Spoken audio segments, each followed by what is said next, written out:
Hi everyone, I'm so excited to present to you the 21st installation in our famous artist series. This one is all about Japanese artist Katsushika Hokusai.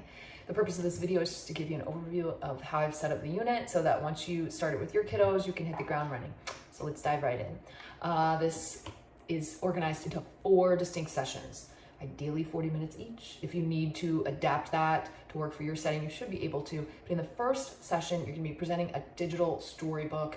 It presents several pieces by Hokusai, gives kids a sense of his interest in Mount Fuji in Japan and how the Great Wave was part of a series of images he made about Mount Fuji. You're gonna give them a ton of just background information and get them thinking about how this mountain or volcano is always off in the distance in his pictures, and how these waves in the Great Wave off Kanagawa are so kind of ferocious and huge, and the idea of movement in the water really is just mesmerizing. Kids naturally respond to this image. They just find it exciting. They like talking about waves. They, you know, if they're lucky, they've had some experience in the ocean and just get kind of a thrill thinking about big waves. So this project really lends itself to the natural interests of kids. You're gonna have them transition into the studio project during session 1,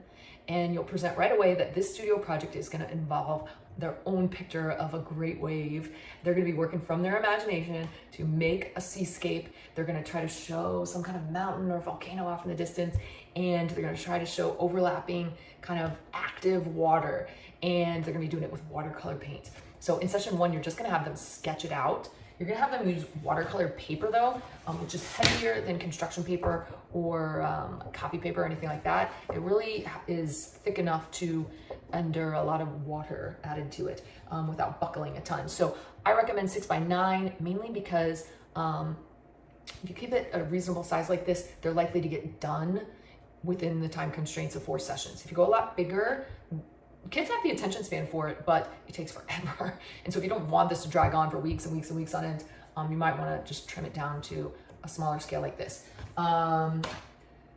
They look beautiful big though, so if you want to go big, go big. In session 1, they're working with a pencil on that kind of paper, and they're just going to have a tutorial that sort of walks them through step by step how to achieve depth.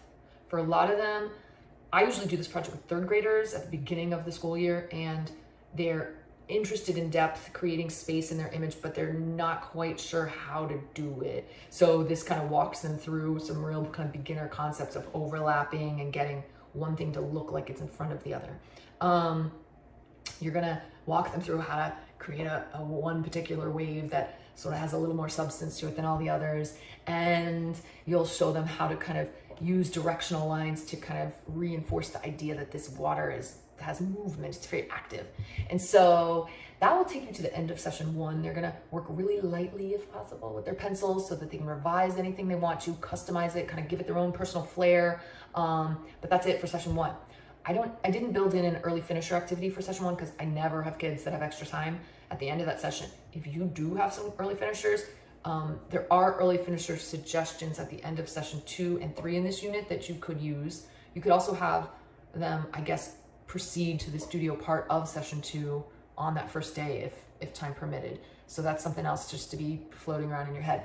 Now for session 2, you're actually gonna start the watercolor painting part. You're gonna have them focus specifically on warm colors, and you'll show a couple photographs of Mount Fuji with a warm colored sky. Now, Hokusai's picture doesn't show a real vivid sky. It's kind of a real subdued, kind of almost a tan looking sky.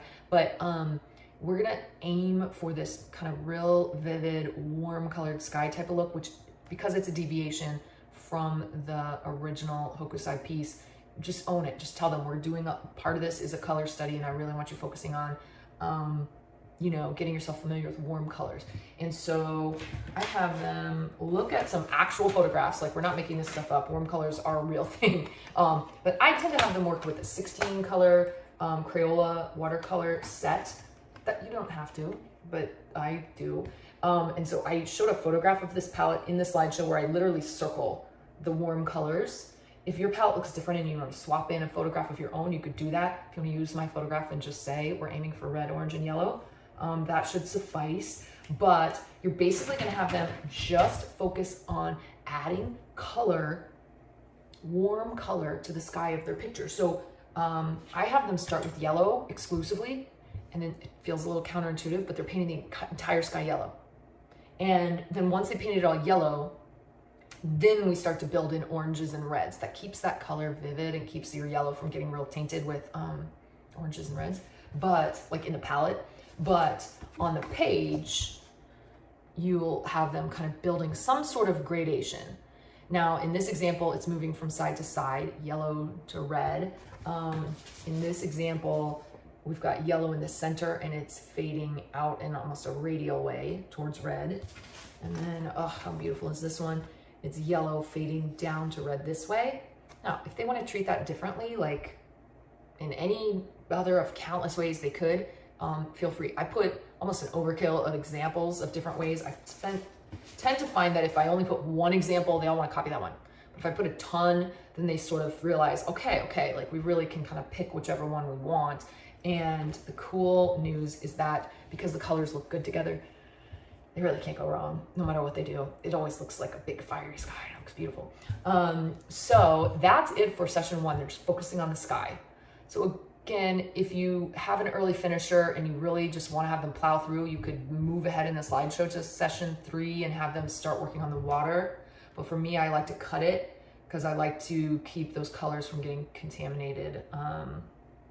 But totally your call. I put an early finisher suggestion in for the end of session 2, and it is an episode on YouTube of Maddie and Dada that focuses on Hokusai.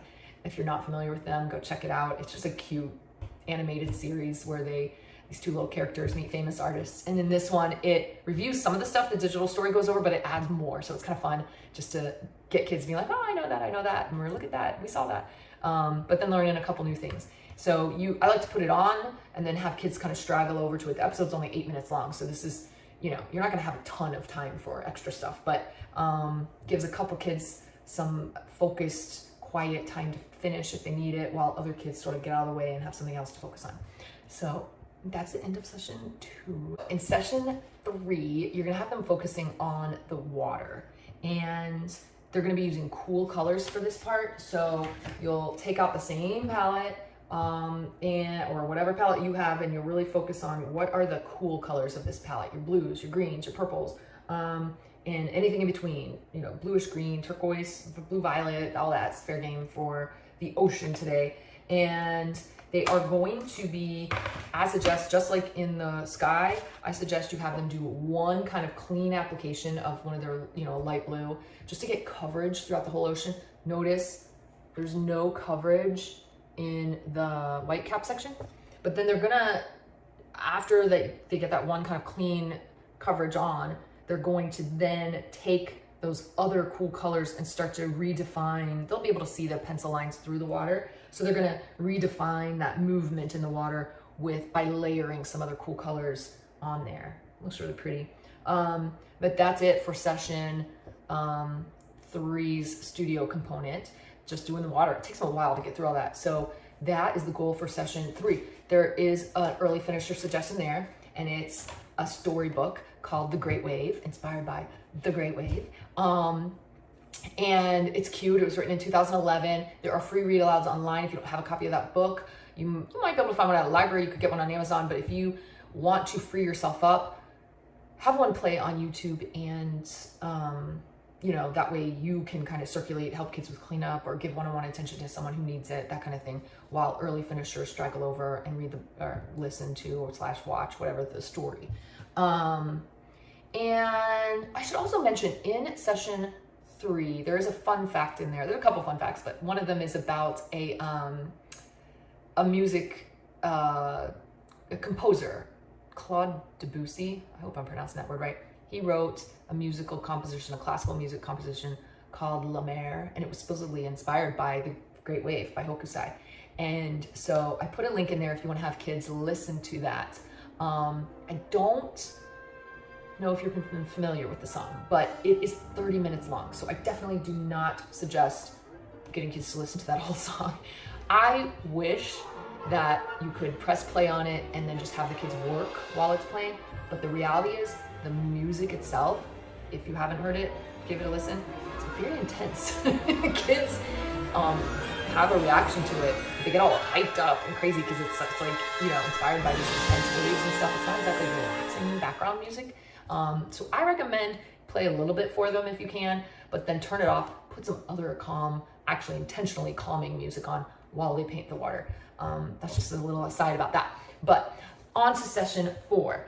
In session 4, you're gonna have them look at 2 quick fun facts. One is hilarious, one is about Hokusai had, in his lifetime, he changed his name 30 times. Do you know any background information on that? Like, why did he do that? I don't, and I would love to be enlightened, so please do tell if you know why. But he, in the signature on the Great Wave itself, he signed it from the brush of Hokusai. Hokusai was not actually his birth name, so already we're working with a changed name, but from the brush of Hokusai, changing his name to Litsu. The painting took, or it's not a painting, it's a wood block, but in the time that it took him over the course of 2 years to make this masterpiece, he apparently was in the process of changing his name yet again, and so he acknowledges that change in the signature of the painting. It's written vertically, which is kind of fun for the kids to see. I believe it's written in kanji. I believe that's the name for what the way it's written. And then next to where he's signed it is another little message that is supposed to be translated as like this is part of the Mount Fuji series, because this was the first one he did, to my knowledge, of his 36 views of Mount Fuji. He did like 36 of these wood blocks, and so it's cool to see that he didn't just sign it, but he also wrote this other message next to it. He knew, even though this is his first one, that this was the beginning of a big undertaking for him. So you're going to present that and then give kids a Sharpie marker and have them write their own name vertically right there, and then draw a little box around it. And the biggest challenge with that is getting them to not write it humongous. They like to write their names big, and if they get carried away, it's going to really be quite distracting, this composition. So encourage them to be a little humble about that. And then they're going to use their Sharpie to kind of define the space back in the ocean. Because when they're working with their cool colors, it's gorgeous, but the kind of nature of that watercolors to sort of blend out a little bit. And if you add the Sharpie, you kind of redefine the movement and depth in that space. Now, if you want to handle that a different way, by all means, go for it. I would love to hear how you do handle it if you do handle it a different way. But I think the Sharpie, I like the Sharpie because I think it does kind of add some clarity to the picture. But once you get done with the pictures, you're going to officially move on to the unit review. I've set up a couple of review questions in the resource that you can use. I've also put some blank templates in there if you want to customize it. If you do customize it, I'd love for you to share how you customize it. I'm just curious if anybody is customizing anything. And then after the review, there is an art show prompt where I highly recommend taking the time to do this part. You have the kids spread out all their work and have them sit in a big circle or stand in a big circle around it and just talk, engage them in a discussion, giving each other positive feedback, asking each other questions, sharing what they worked on, sharing their own ideas, talking about it. Those are all important skills in the arts. I put in some discussion prompts, like suggestions. You can use those, you can customize your own. If you have a chatty group, you can have that conversation flow organically. And then after the art show, there is a self-assessment if you're up for that. It is printable if you are the printing kind. And you can also just display this digitally and talk kids through these. I'll read them real fast. It says, I sketched a drawing of the ocean. I included a big wave. So you're just having them think about session 1 when I drew this. Did I understand what I was going for here? Prompt 2 says, I painted with warm and cool colors. Now you may have some kids that kind of went off on that a little bit, added a boat or added a person in the water or added something else off in the distance that required a couple other colors. I encourage kids to go for it if they have the inspiration to try something else. But how did that affect the color scheme overall? Do you like what happened? Do you wish you could have handled something differently? Getting them to just be reflective thinkers about how they handled the color. Prompt 3 says, my artwork shows depth and movement. The active waves are up close. The volcano is far away. So, you know, did I achieve the depth? Did I achieve movement? Those were some of my initial goals on this. How did it play out? And then number 4, I like to always include this one. I used my materials carefully and tried my best on this project. So that one's really about effort and craftsmanship and that kind of thing. There's a spot for teacher comments. If you feel inclined to write a little note out to each kid, you could do that and send that whole thing home with the project. If you are displaying this digitally, consider making a point to give verbal feedback to each kid as they're walking out or just looking over the shoulder. It doesn't have to be some big formal thing, just something quick so that they're hearing from you specifically about you know, what they came up with in this project. And that is officially it. I hope that you have fun with this one. And if you have any questions, of course, let me know. If you're willing to share photos or any details about how things play out for you with this one, would love to hear from you. And I hope that you learned something new with this one and have fun. Okay, that's it.